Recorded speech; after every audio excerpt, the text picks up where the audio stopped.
We're back in the bunker again, folks. We're going to learn about bounce on the club today.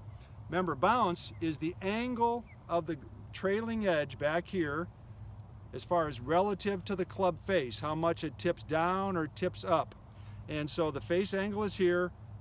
The more this tips away, the greater the bounce. The more it goes with the face, the less the bounce. Now, what does bounce do?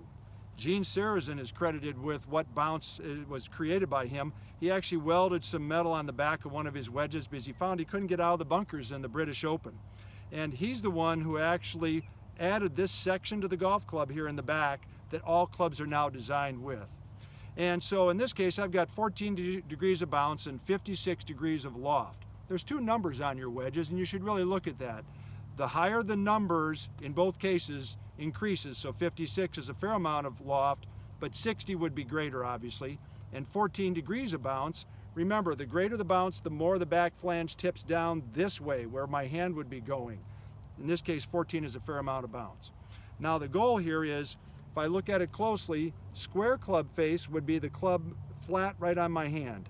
If I'd open it slightly, 1 or 2 degrees, as you can see, the bounce of the club starts to hit more on my hand, and the leading edge of the club comes off my hand. I'll do that slowly.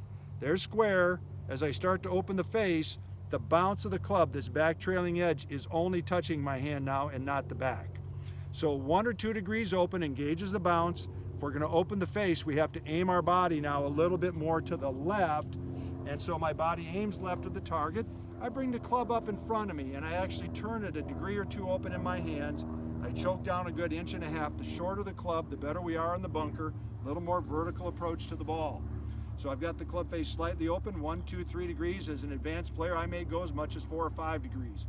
I then take my back hand, the trail hand, rather than being a handshake, and I move it a little higher up on the grip, almost putting my hand on top of the grip.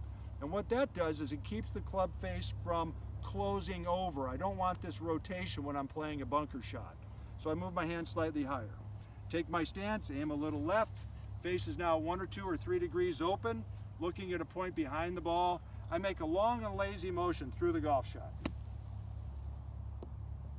That's the kind of follow through and movement we want to make. The ball should come up easily, nice soft landing on the green, and a nice roll up to the hole. Thanks. We'll be back with more tips.